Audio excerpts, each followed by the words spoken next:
Title: She got pregnant after the Bachelorette party, and I wasn't invited. Chapter 1: The family I married into. I thought I had done everything right. I waited for love, found a girl who said she found God, and built a quiet little life with her.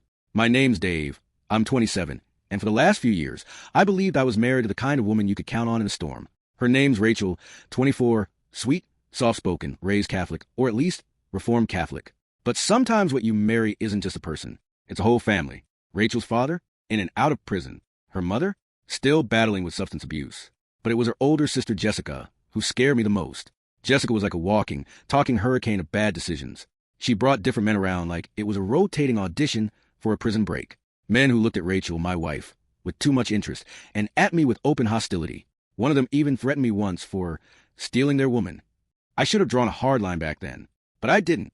I loved Rachel. I believed in her.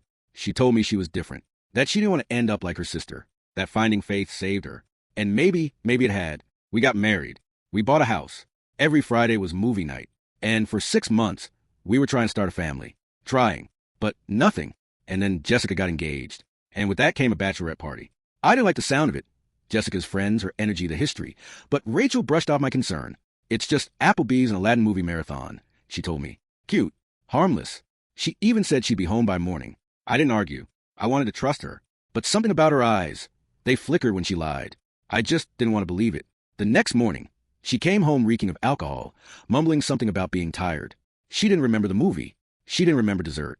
She didn't even remember what she wore. That's when I checked her messages. And what I found was the beginning of the end. Chapter 2, Applebee's with a lie. I wasn't the kind of man who snooped. But that morning, after Rachel stumbled through the door, mascara smudged and her heels in her hand, something inside me snapped. She said she had a headache, that she just needed sleep. I nodded, said nothing. But when she passed out in our bed, without even changing clothes, I picked up her phone. I didn't want to find anything. I wanted to be wrong. Instead, I found a group chat labeled La Ultima Noche, the last night. It wasn't about Applebee's, or movies, or anything remotely innocent. There was an actual itinerary. At 7 p.m., they boarded a yacht. Free-flowing drinks. At 10 p.m., they hit a private club in Miami. At 3 a.m., they moved to a rave with select entry only. And right there, in the fine print, it said, private hotel suite available for freshening up, coordinate room usage for other activities. Other activities. Photos followed. I scrolled through blurred snapshots of chaos. Women grinding on shirtless men, some clearly not hired entertainers. One of those men, tatted from shoulder to hip, was practically wrapped around Jessica in one picture. In another, he had his hands around the waist of a woman whose face I couldn't fully see, but whose hair, jewelry, and body language screamed Rachel. She was in the background of more than one. Red Solo cup in one hand. A novelty straw in the shape of something vulgar in the other. Her eyes were glassy. Her lips parted in a wide, wild laugh I'd never seen before. Then I found a second chat, Aftermath. This one had no shame. Blurred images of what could only be described as full-on group debauchery. Some without faces, others with masks. But one detail broke me completely. Rachel, in the background, on a bed, passed out or pretending to be, while her sister filmed another girl getting used. I dropped the phone. The room spun. My heart pounded like I had just sprinted a mile. She looked me in the eyes and lied. And now, 6 months of trying for a baby flashed in my mind. How she cried each time the test came back negative. And now, one night after a hotel rave, she's suddenly pregnant? No. Something in me broke right there. And I hadn't even asked her yet about the DNA test. Chapter 3, the DNA conversation. I didn't ask her right away. For 2 weeks, I tried to keep it together. I watched her more closely. The way she acted nervous when I walked into the room. The way she avoided eye contact. The sudden urge to pray more, cook more, hug more. Things she'd never done in our marriage. I let her play the role. Let her tell me she loved me. That she wanted to start fresh. And then one evening, over dinner she actually cooked. She smiled like nothing had happened and said, I'm late. I didn't blink. I just asked, how late? She hesitated. A few weeks. My hands tightened on the fork. I kept my voice even. You mean since before or after the bachelorette party? Her smile faded. I don't remember exactly, she said, eyes dropping to her plate. But Dave, we've been trying for so long. This is what we wanted, right? I looked at her, really looked, and for the first time in our marriage, I didn't recognize the woman sitting across from me. I nodded slowly. Okay, then let's get a DNA test once the baby's born. Her face went pale. Why would you say that? And then the switch flipped. The tears came. She sobbed that I didn't trust her, that I was cruel, that I was punishing her for one wild night. She didn't even enjoy, that the girls pressured her into drinking, that she couldn't remember most of it, that she swore nothing happened. But if nothing happened, why would she panic at the word DNA? She slammed her glass down. "I thought you'd be happy," she cried. "I thought this would fix us." Fix us? That's when I lost it. Fix us? Rachel, 6 months of nothing and now. After one night on a boat full of strangers with your sister and her freak show, you're pregnant? You lied to me about everything. And now you expect me to play proud father while wondering if the baby's gonna come out looking like Diego or Jose or whoever the hell you let touch you that night. She gasped like I slapped her.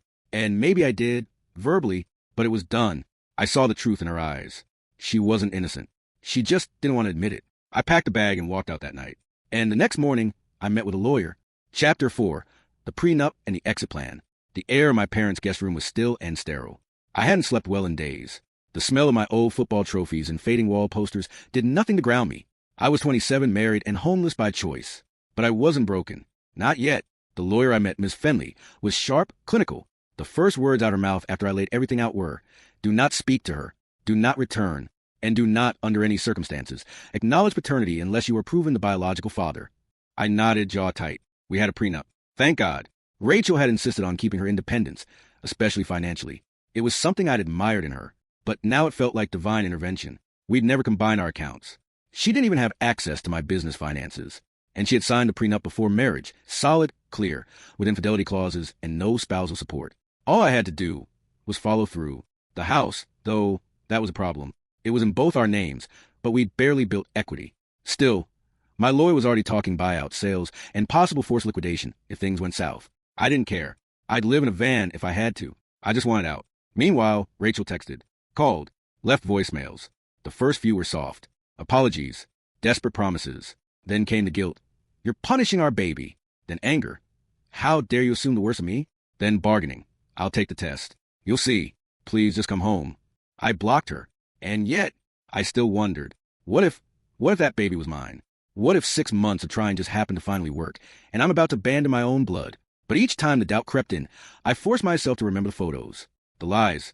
The glassy stare on her face as she downed neon-colored shots and stumbled half-naked onto a party boat with her sister's criminal friends. Even if the child was mine, the marriage was already dead, and I was ready to bury it. But then she sent me a final message. One that said she'd talked to her sister. One that said she knew I'd seen everything. And that if I didn't come back, she'd make sure I regretted it. Chapter 5, her final play. I should have seen it coming. Rachel had spent her life around manipulators. It was a survival skill. I had just been too blind, too hopeful, to believe she'd ever turn those tactics on me. Her final message didn't just say, "Come back." It said, "I know what you saw. If you walk away, I'll tell everyone you abandoned your pregnant wife. My sister still has that video from the party. I don't want to hurt you, but I will if you make me." I read it 3 times. It wasn't grief. It wasn't shame. It was a threat. She was cornered. And when you corner a snake, it bites. I sent everything to my lawyer. Screenshots, audio, chat history, photos. All of it. My hands were shaking, but my voice was calm. I told her, "She's trying to use the baby to destroy me."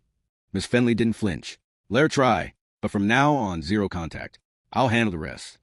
I followed orders. Weeks passed.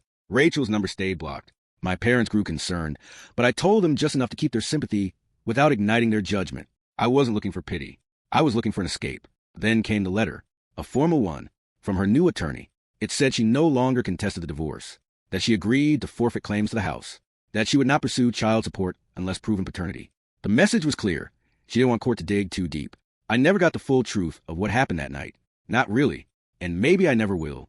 But a month ago, I saw a social media post. A baby had been born. A boy. He didn't look like me. He looked like someone else. Broad-shouldered. Bronze-skinned. A jawline I didn't recognize. She never reached out again. And I never looked back. Sometimes, the hardest lesson in love is knowing when to walk away. Not because you don't care, but because the version of love you were given was never real in the first place.